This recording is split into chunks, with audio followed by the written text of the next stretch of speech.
and welcome to today's video where we're going to meet a beautiful foal with a good news story to tell. So today I'm back at World Horse Welfare's Pool Farm. Some of you might remember that I came here last year to meet the Dover 26, a group of horses rescued from being illegally trafficked to Europe, likely on their way to European slaughterhouses. This year, World Horse Welfare is caring for another group, the Trafficked 20. These horses, including Connemara ponies, Irish thoroughbreds and leisure horses, were stopped at Dover just before Christmas. They were all crammed into a transporter heading to Europe and something wasn't right. Officials at the port noticed a strong smell and decided to take a look inside. In there, they found horses in terrible conditions, with a young foal collapsed on the floor too weak to stand. Some of the horses had paperwork, but many didn't. They were thin, unwell, and clearly not fit for the journey. Some of these horses were claimed by their owners, but sadly 5 were in such poor condition they had to be put to sleep on welfare grounds.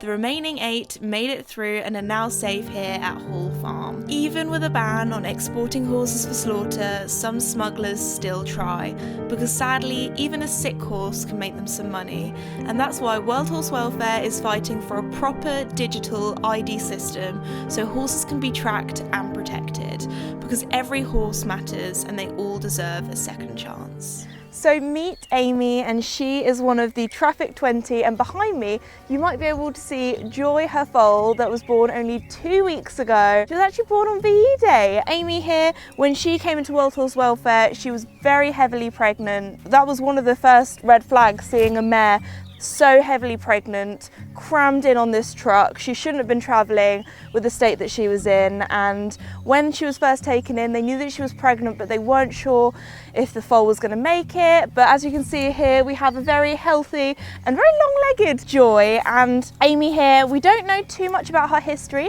She actually has 2 different passports, so she was originally, we reckon, from the Republic of Ireland, and she also has 2 microchips as well. So when she was first taken in, they had this outbreak of strangles that I'll talk a little bit more about later on, but because of that they haven't been able to figure out yet which microchip is the original one, which one is the correct one. So as like the Dover 26, there's that kind of smoke screen of trying to cover up their tracks, trying to cover up where she's come from. They actually think she's a very well bred pony, because there's another horse called Kevin that was also part of the Trafficked 20 who has a similar passport name, so we think maybe they're related or maybe they're from the same original stud. She's been an excellent mother from what I've heard, so we think she might have had foals before or might have been bred in the past, so we don't know too much about her history. She seems, at first when she was very heavily pregnant, like a lot of heavily pregnant mares, she didn't like being touched too much in certain areas. Now you'll be able to see she's had her foal, she's settled, she's actually very good at being handled. She's apparently been groomed a lot by a lot of the team here. She's just turning around because she's just checking where her foal is. Apparently when her foal was first born, she was very wary of any sort of trucks or any humans coming to... Oh, hello! Do you want to come and be in the video? Oh, she's coming over, she's coming over. Are you coming over? Would you like to be in the video? Hey, Joy. Oh, are you falling asleep now? Oh, bless you. Anyway, apparently when her foal was first born, she was very wary of any trucks, any vehicles coming nearby, and she would always get Joy to stand up, move around, was a little bit stressed. But now you can see, having me here, who's a complete stranger, be very close to her foal and standing by her, she's really settled down. And you know, World Horse Welfare, they do such an incredible job with their horses. So we're currently here in the green zone, so this is a safe zone from strangles, and we actually have quite a lot of other mothers and foals here, so let's go meet them. So meet the very friendly Almond. So she is only 3 weeks old, so she's 1 week older than Joy, and she's actually from a different welfare case where there were a lot of very young mares, probably too young to be having foals, that were completely unhandled. So that was from a different welfare case, and as you can see, this girl here is the opposite. She is very friendly. Oh, okay. And I don't want to get too far behind your bottom, missus, but she loves the butt scratches. I tell you what, she reminds me so much of Duke. She is the cutest. Apparently when she was first born, she wasn't like moving around enough, and they were worried that there was something wrong with her, but it's just because she loves humans so much. She just wanted to be with everyone, didn't you? Yes, you are. So cute. But yeah, it's interesting to see actually, because I'm here with her giving her so many cuddles, and her mum is actually quite far away. What's quite interesting is there's another mare in this group that's not her mother, but she absolutely loves her, and you two, I thought her mum was a different pony, but no, it's like, so I'm calling her auntie. But no, we also have some other foals in this paddock as well from the same welfare case. There's one over there that I think is just under a week old. So these guys are absolutely tiny. Oh, okay. Everyone wants to show their bum to the camera today. This one loves the butt scratches, don't you, Armand? Very cute. Who doesn't love foal cuddles, hey? So this mare here is Twix, that you would think these two always together, or even look a little bit similar, would be mother and daughter, but no, she is not related to the foal at all.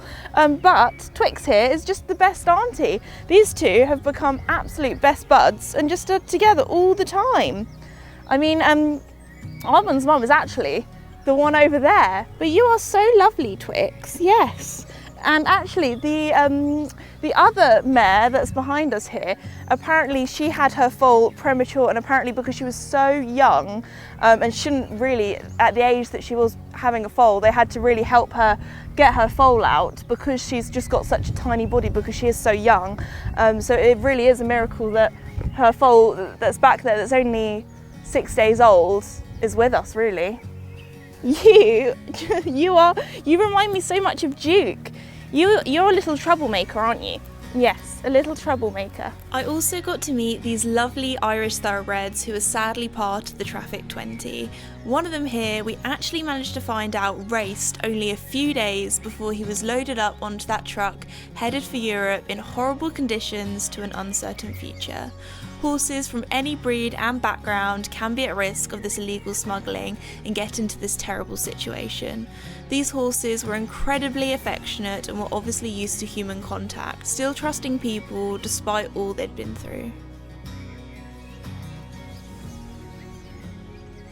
Hello, little man. Hello, would you like some snacks? Oh, yummy, yummy.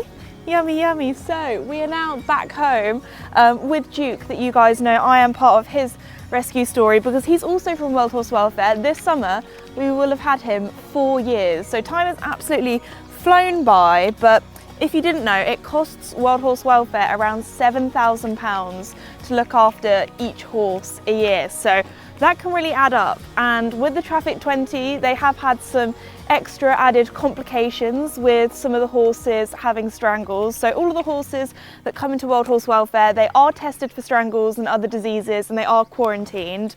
So luckily the horses that we did film with yesterday, they have the all clear, they don't have strangles, they're in the green zone. So they actually have 3 kind of different tiers. They have the green zone, then they have the amber or the orange zone, which is where horses maybe have been in contact with other horses with strangles but don't necessarily test positive. In the red zone, they're the horses that have strangles symptoms or have been tested positive. So anyway, if you can at all and you want to be part of these horses rescue story, please donate to World Horse Welfare or help out however way you can.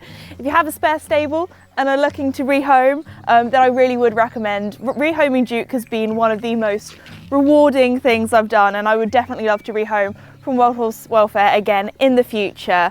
But anyway, I just want to say thank you so much everybody for watching today's video. If you can share it to whoever you can to try and spread awareness for the work that World Horse Welfare are doing, that would be brilliant because they really do need your help. I had so much fun yesterday filming with the foals that were adorable, and it just goes to show what incredible work that World Horse Welfare does, and I hate to think what sort of future these horses would have had if they hadn't have been there, and also if this law that we managed to get through Parliament hadn't have gone through. So thank you so much for all your love and support, and I'll see you all in the next video. Bye! Oh, what a good boy. What a good boy. Oh, you are so loved by so many people. You are. Yes. Mwah.